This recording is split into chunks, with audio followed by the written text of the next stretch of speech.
one of the reasons the Heat beat the Boston Celtics the other night. He's Haywood Highsmith joining us here on the show. Haywood, thanks for the time, man. Really appreciate it. Appreciate you guys having me. Thank you. Well, thanks for joining us, man. Do you get Haywood? You're an absolute monster on defense, but how much does it frustrate you at all? We only know Spo always says this. You guys only notice the defense after Haywood makes a couple of shots. You guys never notice it when he's always out there just being a dog on defense. It always has to be you nail a couple threes and then people notice what a monster job you're doing on the defensive side. I think sometimes that is true in some cases, but no matter what, I'm always gonna play defense. Even if I'm not making shots or I am making shots, but Spo definitely is saying the right thing because people do only notice offense nowadays and don't really pay attention to the defense. But it's all good. I'm just gonna keep playing defense no matter what. You guys, I think right now have the number one rated defense in January in a league right now where people are scoring crazy amount of points, 60 points, 70 points here and there. How much are you guys enjoying that you're still able to bring these games in the mud to have a lot of success? Yeah, we've always talked about, we can win games with, playing defense and also missing shots on offense, always, playing off misses and, playing in transition. I think we have one of the best defensive teams in the NBA, and, we're proving it right now in the month of January, like you said. So, it just proves that, we can win games with just our defense now, and we can win a championship with just our defense as well. Well, Haywood, what was the moment with the franchise? Everybody always kind of talks about the moment where either was in a workout or a practice, you kind of knew you belonged, you were a Heat guy, they were going to trust in you, and they wanted you to. They knew that was the moment that this guy can help us win. Do you recall a moment, a practice, a talk with a coach? What was that? I think maybe I had some moments last season when I was on some 10 days. And, just understanding how the Heat want to play and how, the mentality is and how the culture is, I think I fit right in, with what they want to do. And, in the off season last year, after the season ended last year, I had some meetings with some coaches and discussed, the game plan and the plan with me as far as, training and working out this off season and what they had planned for me. And I think, some of those moments I just definitely understood that, I'm glad I'm here and I want to be here and I'm blessed to be here. And, it's an organization that gives people like me a lot of chances, and I'm blessed and I'm thankful. Is there any kind of special club that Udonis Haslem has started for the undrafted guys? I think you guys got 10 now. Do you look down now upon the drafted on your team? Oh, look at you guys. You think you're so cute with your first round picks. We have our own club here with the undrafted. I don't think I wouldn't say that we look down on them and say, "Oh, you guys think it's so cool." I mean, those guys. They got drafted for a reason. They was outstanding college players, high school players, and they're great. They're great players. But we definitely have a little group, undrafted guys on this team. We also got a shirt made with everybody's picture on it that says Miami Heat undrafted. So it's pretty cool to be a part of it, and we take pride in being undrafted, and it still fuels us, to this day, and still motivates us to keep going. What is the first undrafted talk that Udonis Haslem gives you to welcome you into the club?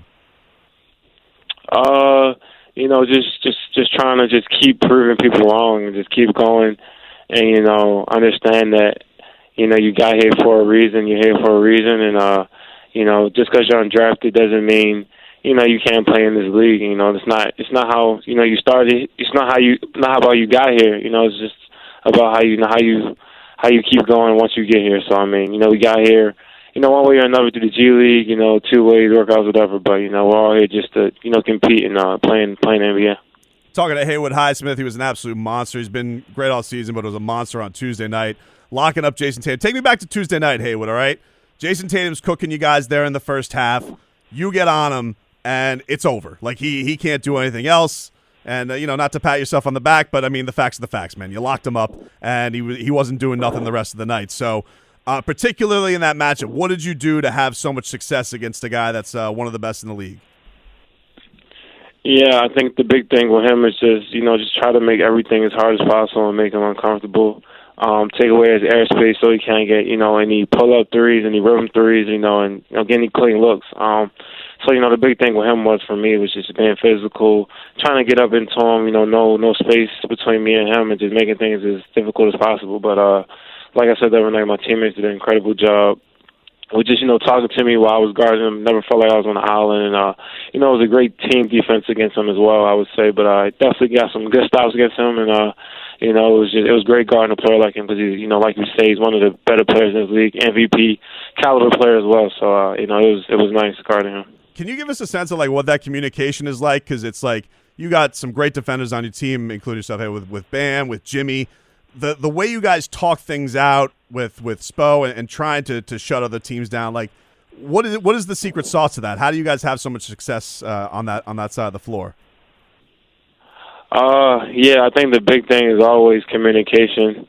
If you're not talking on defense, it's going to be tough to, work through different actions that the team is running. You got to call switches, you got to call screens, you got to, call, this and that. So, communication is a big thing. And, the Heat, obviously we pride ourselves on defense. So, defense is always going to be one of our top priorities. But physical defense, communication, and, just making the effort plays. Defense, it's not always about, skill. It's just about just making effort and just playing hard. And I think, that's what I kind of do best, just play my hardest. So that's why I've always been a good defender. And, just communication, like I said earlier, and just, playing hard. That's what the Heat culture is about. Talking to Haywood Highsmith, how much do you feel like you guys are now a season high, 5 games over 500? How much do you feel like it is all coming together? You guys obviously have high expectations coming into the season. You hit some bumps in the road, but does it feel like it's kind of coming all together and you guys are now starting to be where you expect it to be? Yeah, I definitely feel like we're kind of, finding our flow, finding our rhythm for sure. We had some key injuries in the beginning of the season. A lot of guys were out, a lot of guys were hurt. So, we had different lineups and different groups in. But, right now, we're kind of getting healthy, catching some connection, getting some, chemistry on both ends of the floor. So I think, right now we're in the perfect position just to make a good run.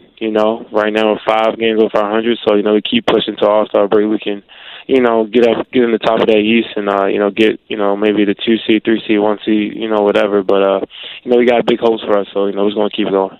Hey, what's your relationship like with Coach Butler? Like, that's the guy you work with pregame, setting up all your shots. What's the work that you guys put in together to kind of help you, continue to go with your success? Yeah, I work with CB a lot. Pregame, practices, off days, like most of the summer as well, summer league when I was playing. And, me and relationship is really tight. We always, send we see each other, good morning, King, good morning, call each other King, just addressing each other as that. But, we do a lot of different things. With me, just playing, just doing stuff that I'm probably going to be doing in the game, which is like, shooting corner threes, shooting open threes off, penetrations from Bam, Jimmy, Tyler, Kyle, different guys like that, being ready to shoot, and always being ready.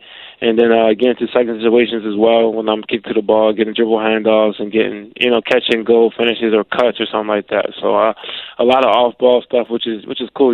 I'm one of the guys that don't need the ball in his hands to make an impact for sure. But, we definitely put in a lot of work, and I'm glad to be working with CB. How is that role of like them always wanting to like breathe that confidence into you to help on offense? Like you hit all those clutch shots the other night, but they don't want you to be shy on that side of the floor, do they? They want you to continue to be a weapon for them on both sides. Yeah, for sure. Definitely the team has a lot of confidence in me as far as on the offense end. I'm a good shooter. I've shown it, and I've had great games where I shoot the ball well, and I show that I can be a great impact on that side of the floor. So I'm just sometimes when the shots not falling, they definitely come to me, make sure I still have that same confidence that I have when I am making shots. So they got confidence in me. That's why they pass me the ball when I'm open, and just gotta keep going. Talking to Haywood Highsmith. A couple more before we get you out of here, Haywood. You mentioned the other day Bam Adebayo. You say he's been a killer for you guys. How do you feel about Bam Adebayo not being top 10 in fan voting? Yeah, it's kind of disrespectful in a sense. I mean, Bam has been putting up numbers all season for sure, but it is what it is.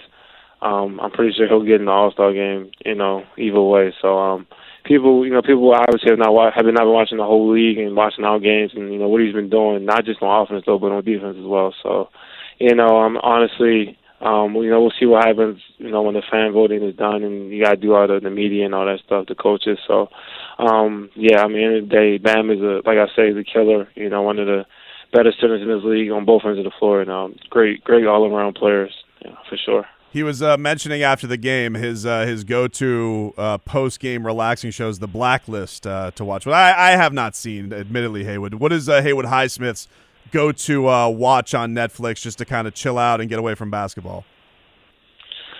I'm trying to think. I was watching Ozark, but stopped watching that because it's pretty much over. For Netflix, I would probably say I like to watch The Circle. I got like one more. I'm trying to think. The Circle's the social media one? Where they're... Yeah, the social media one. Social media one is pretty interesting. No Love is Blind? You're not into the Love is Blind? Falling in love I have watched Love is Blind. I'm not gonna lie. I watched that with my girl. It's my hypnotizing. So it really is. With this girl, though. With this girl. He doesn't just watch it on his... Of course, you have to watch it. You ever watch Love Island? Have you ever watched... It's only good with the British version. I've only watched Love Island because of my girl. She was watching it one time, and I came in and I started watching it with her. It's kind of cool also to see that, but... yeah. my wife gets me roped in too, man. It's very hypnotizing, especially the way they talk over in England. Like they don't talk like, "Hey, can I talk? Oh, can I have a chat?" And then it's like it's just off to wow. Now they're in love all of a sudden. It's amazing. Yeah, the accents are crazy. They are. Oh man, we appreciate you giving us some time. Well, before we get you out of here, Haywood. So this kid goes viral for the Jimmy Butler sign, right? He gets he's getting the tour of the facility. Was he at practice today? Like this kid now, he seems like he's like Jimmy's sidekick. Jimmy took him out to dinner. Was this the kid with the sign from the game the other night? Have you seen him around the facility now? I did not see him at practice today, but I did see him yesterday when Jimmy took him around the arena yesterday when I came in to get some work in. But yeah, I mean Jimmy, he's a good guy for that. I mean that's pretty cool. From the kid's perspective to do something like that for him, so that's amazing. If that could happen with any basketball player when you were growing up, if that kind of experience could have gone down, who would you have wanted it to be with? That's a good question. Growing up for me, I would probably say Kevin Durant. Probably. Oh, that would be cool. That's all. Yeah, Baltimore. Is that the hometown connection? Yeah, kind of same city, D.C., Baltimore, yeah, for sure. That's awesome, man. Haywood, you're doing awesome this year, man. Thank you for spending so much time with us today. We appreciate it. After practice, I'm sure you're exhausted. Good luck tomorrow night against the Magic, and thanks for giving us some time. Appreciate you. Thank you for having me. There you go. Haywood Highsmith, he's kicking ass this year.